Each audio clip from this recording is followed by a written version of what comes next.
My name is Sophia. I'm 32 years old. And up until not long ago, I truly believed I was living an absolutely perfect life. A warm, peaceful suburban home shared with my husband, Matthew. Our whirlwind romance had always felt like something lifted straight out of a storybook.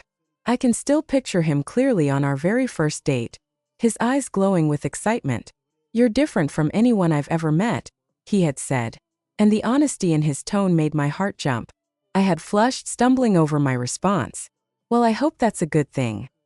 That day, something inside me shifted. A feeling I carried with me for years afterward. 3 years down the line, we were married, settled in our tiny slice of paradise. The house always carried the faint scent of fresh flowers. The garden Matthew insisted on caring for stayed in constant bloom, and our life felt smooth, effortless, flawless. But small fractures began to appear, barely noticeable at first. I started feeling worn out all the time. Sudden waves of dizziness hit like bursts of wind, and my energy drained away like water slipping between my hands. I brushed it off, telling Matthew it was probably just stress. Then came the weight loss, abrupt and terrifying. My clothes hung loosely, as if someone else's life had been abandoned inside my own body. The worry on Matthew's face deepened with every passing day. "Babe, maybe we should see a doctor," he suggested gently one morning as I struggled to get out of bed. I nodded, too exhausted to protest, and we entered a relentless rotation of medical appointments. Every doctor repeated the same empty reassurance. "Mrs. Thompson, all your tests look normal." Matthew stayed beside me through it all, his fingers interlaced with mine in every heavy silence. "We'll figure this out," he murmured. And I held on to those words like they were a lifeline. Even as my body failed me, dinners at Matthew's parents' house became an event I dreaded. Harper, his spotless and meticulously polished mother, welcomed us with a sharp once-over, her eyes scanning me like a riddle she couldn't crack. "Sophia dear," she said, "you're looking thin. Just feeling a bit off, I suppose." I forced a smile, careful not to reveal the panic building inside my chest. George, Matthew's father, barely lifted his gaze from his phone. "Hope it's nothing serious," he muttered, completely indifferent. Only Amelia, Matthew's younger sister, showed genuine concern. "Have you seen a specialist?" she asked over dessert. I nodded, nudging my food around the plate. "Several, but no one can figure it out." That's when I saw it. The quick, subtle glances Matthew shared with his family. The tension in the air so thick it felt suffocating. Harper's voice sliced through the silence, sweet but edged like a blade. "I'm sure it's nothing a little diet and exercise won't fix. Have you tried yoga, dear?" I bit my tongue, swallowing my irritation, and Matthew squeezed my hand under the table, but the familiar warmth wasn't there anymore. On the drive home, I pressed my forehead against the window, feeling the heavy dread settle deeper into my chest. "You okay?" Matthew asked, eyes fixed on the road. "Just tired," I lied. The days blurred together after that, each one sinking heavier than the one before it. My world shrank to the bedroom, the walls of our home beginning to feel like solid iron bars. Matthew grew distant, his disappearances stretching longer and longer. Working late, he'd say, "Mom needs help."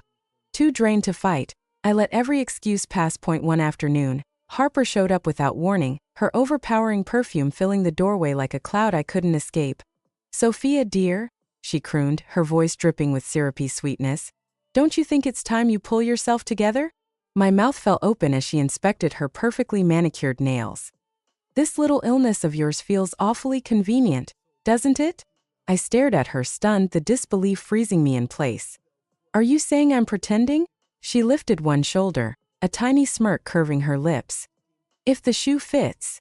After she left, I collapsed onto the bed, my heart pounding violently, humiliation and fury swirling together like poison on my tongue. Then Matthew's voice rose from downstairs, slicing through the silence and whatever calm I had left. "I can't keep doing this," he hissed, low and sharp. "She's always sick. It's becoming a burden." My heart shattered into jagged pieces. Was that all I was to him now? A burden? Later that evening, Hannah, my sweet, gentle neighbor, knocked softly on the door, her smile warm and steady. "I thought you might need some company," she said, holding a bag of groceries. Hannah became my anchor, helping me with errands, keeping me steady when everything else felt like quicksand. One day she mentioned her brother, Anthony, a toxicologist. "Maybe he could look into your situation," she suggested. Doctor Anthony Chan was unlike any doctor I had met before. Calm, thoughtful, patient. He listened to every single detail I shared. Sophia, he said after reviewing my notes, I want to run a more comprehensive panel. I have a suspicion. A few days later, his call came. Hannah drove me to his office, her hand gripping mine as anxiety tightened around my ribs.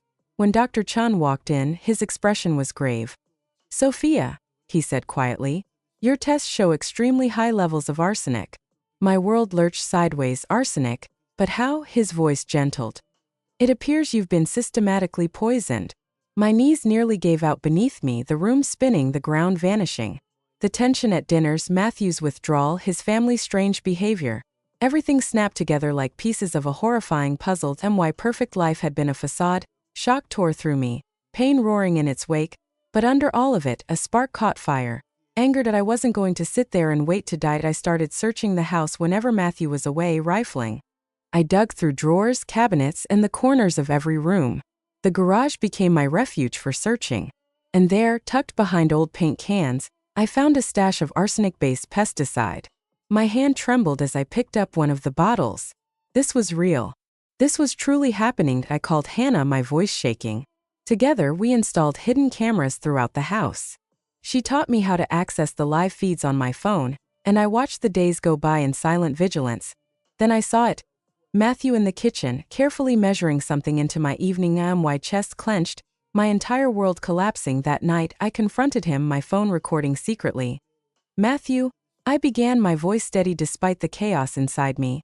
What have you been putting in my food? His eyes flew wide, fear flooding his features. What are you talking about? He stuttered. Don't lie, I said firmly. I know about the arsenic. He folded to his knees, sobbing. I'm sorry. I'm so sorry. They made me do it. Who? I demanded, disgust rolling through me. Your family. He cried harder. It wasn't supposed to go this far. We were just going to make you look unstable, then divorce you, and no one would question it. Repulsed beyond words, I grabbed my pre-packed bag and ran to Hannah's house. She held me tightly as I broke apart in her arms. We have the evidence now, she whispered. They can't hurt you anymore. But they weren't finished. My phone lit up with messages. Mutual friends, screenshots, posts. Matthew's family had launched a full-blown smear campaign. Harper wrote, Sophia has always been unstable. We tried everything to help, but she refused treatment and ran away. We're so worried. I felt nauseous, my chest tight with disbelief. They won't get away with this, Hannah said, squeezing my hand. My resolve hardened like steel. They had targeted the wrong woman. Months passed as I rebuilt from the ground up. Hannah's spare room became my refuge, a place to regain myself. The fog of sickness lifted, revealing a strength I had never known. You're looking better every day, Hannah said one morning that I smiled, truly smiled for the first time in years. I feel better. I feel like myself again. With my renewed energy, I searched for purpose and found it at the local community center. During the interview, the director shook my hand. We'd love to have you join us. Your experience could really help our abuse survivors. It felt right, transforming pain into purpose. But unfinished business still lingered. One evening, Dr. Chun arrived at Hannah's home, a firm resolve burning in his eyes. Sophia, he said, the pesticide Matthew used is illegal. George's company could be held responsible. Together, we sent an anonymous report to the EPA. Weeks later, the headlines exploded at a massive probe into George's corporation. Environmental violations on a scale no one had witnessed before. CEO George Thompson taken into custody. Frozen accounts. Destroyed reputation. Charges piling higher by the hour. Hannah and I sat there, stunned, watching justice unravel across the screen.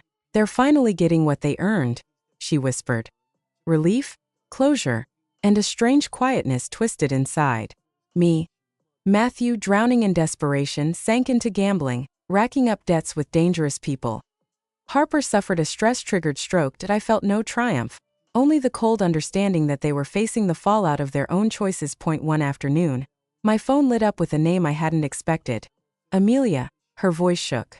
Sophia, I didn't know. I'm so sorry. Can we talk? I inhaled slowly, steadying myself. Amelia, I appreciate the apology, I said softly. But I can't let any of you back into my life. I hope you understand." A quiet pause followed. "I do," she whispered. "Take care, Sophia." A week later came the final blow. Matthew had been hospitalized after a so-called random assault. No one believed it was random. Likely the loan sharks. "Well, karma," Hannah muttered. I gave a small, tired nod. The chapter of my life with Matthew and his family was closed. Completely. A year later, I stood before a group of women in a domestic abuse shelter, my voice strong and unwavering. "I know it feels hopeless right now," I said, meeting their gazes one by one. "But you're stronger than you realize. You can rebuild. You can rise again." As I spoke, I watched tiny sparks ignite in their expressions, some tearful, others resolute, and it struck me. The version of Sophia who had lived inside that perfect illusion was gone. In her place stood someone fiercer, wiser, and devoted to guiding others out of the darkness. "Remember," I said, my voice firm with conviction, "your story doesn't end with them. That it begins when you choose yourself." When the session ended, the women filed out, some pausing to embrace me, others whispering their gratitude. A profound peace washed through me. The journey had been long and brutal, but I had survived, and now I was helping others find their path forward. Now I ask you, if you were in Sophia's place, would you have accepted Amelia's apology and attempt to reconnect? Or do you believe Sophia made the right choice by cutting off every link to Matthew's family, even those who claimed they didn't know?